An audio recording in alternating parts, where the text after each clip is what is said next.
Carissa again with Southern Homegrown. So on today's video, I want to talk a little bit about comfort measures during labor and different options that you have. If you can see my chart here, it has labor coping ideas. One of the first things on here is music or affirmations. So as you go to prepare your birth space, whether in the hospital or at your home or the birth center, you may want to bring with you, make you some affirmations or some positive thoughts to hang up and hang around the room for you. You also maybe want to make you a playlist of comforting music or things that soothe you for you to be able to listen to during labor. It can cause you to be able to be a little more relaxed and feel a little bit more at ease. So that's one option. The next option would be moving or changing positions. So in labor, a laboring person can often, if they've been in a position for a little while, it may cause more pain. So if they would get up and they would change their position in a certain way, it could ease this pain.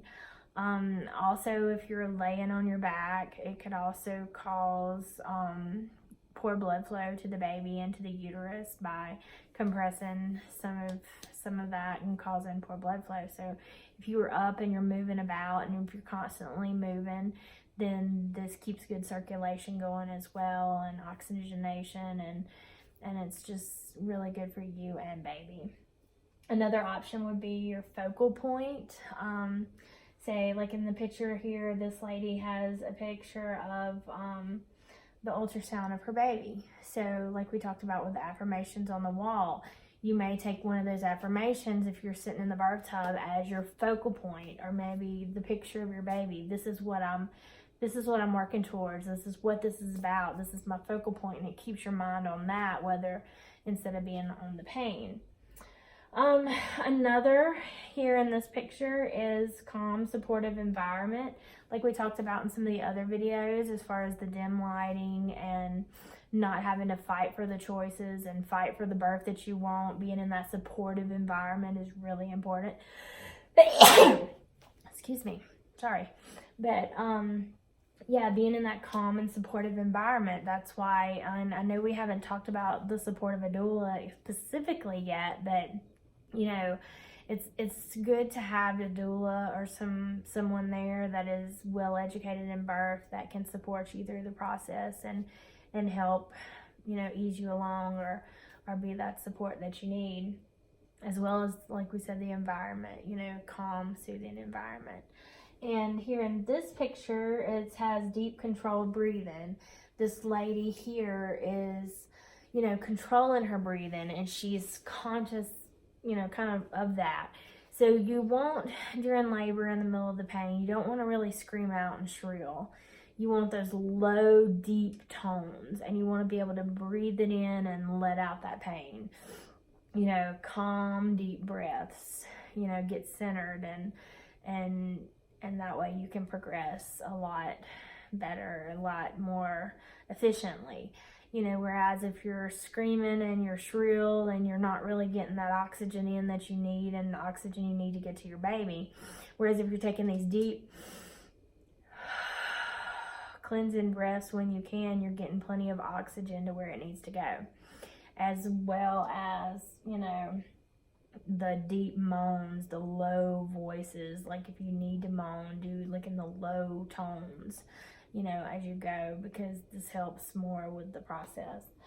You can also use here in this picture, if you can see, this dad here is applying this counter pressure to this mom's lower back, and you can also use massage as well. So there's different techniques and different things you can do as far as hip squeezes or counter pressure and things like that we'll go into in a later video. But those are all options. You can apply hot rice socks or heating pads to the area and different things like that. Heat's a good pain relief. Like we say here, showers or baths. And you see here, there's the fetal Doppler.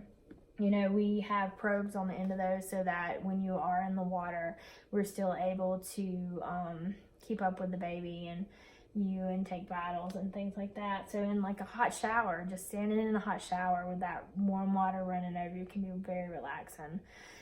And we've talked about the benefits of the birth pool as far as the buoyancy and the temperature being close to the same as the body temperature and all of its benefits. So, and then heat. In this final picture, you see the heat being applied to her lower back, like we talked about with the rice sock or the heating pad. These are all really good options for coping with labor. You can also research some more, or you may find what brings you comfort. You know, does your husband singing to you bring you comfort? You know, if that's something that would help you, you know, have him do that, or, you know, he plays an instrument, or just whatever is going to be something that brings you peace, you know, because that's really important, staying calm and relaxed throughout this process. But it's just really important. And let's see, as far as labor positions, that can also help with pain during labor. Like we said, the changing of positions. You see here, you know, she's resting with her feet up, and, you know, she's sitting here on the couch. Well, then you see her resting here. We can use a peanut ball to place between your legs. Like if you are physically tired and drained and you do want to lay down, you know, we can help and put this peanut ball between your legs and put you into a position that's going to help. We have the birth pool. We have the sitting on the birth ball on the edge of the bed with the heat applied to her back here in this picture here. You know, and the birth ball is really good because, you know, it has its benefits, and you can do different positions, as you see here with the mom leaning over it, or with the mom sitting on it, leaning over the bed, or kneeling on the bed. Hands and knees is also a good position, whether on the bed or on the floor.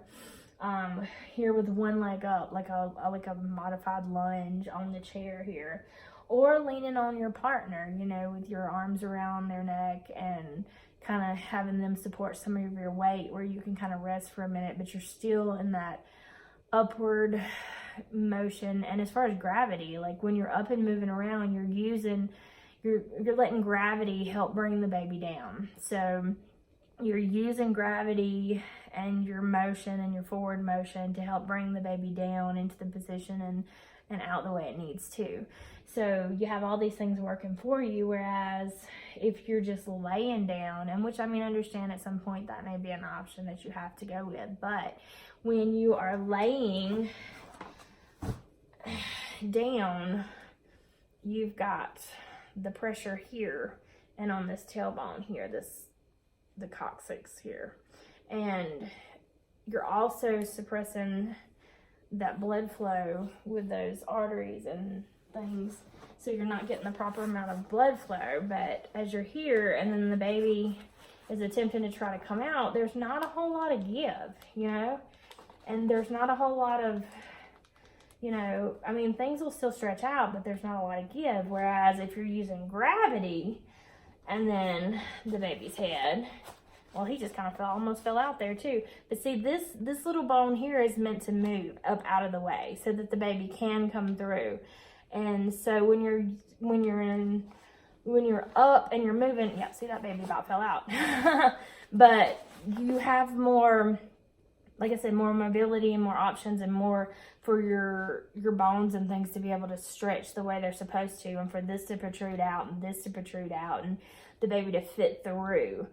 Whereas if you're laying, you're kind of forcing it to go kind of however, you know. So that's just an option. And like I said, and in some cases you may have to be forced to lay. And in that case, you know, we can help use the peanut ball and things like that to help position so that you can get in a more optimal position for birth. But yeah, those are the options for labor positions, as well as some comfort measures. If you have any more suggestions or anything that you like to use, feel free to send us an email and let us know.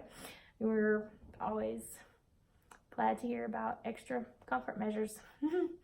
But as usual, if you have any questions or comments, you can email us at info@southernhomegrown.com, or southernhomegrown.com on the website. Go to the contact page. But like I said, this is just a general overview of labor positions and comfort measures. Thank you. Have a great day.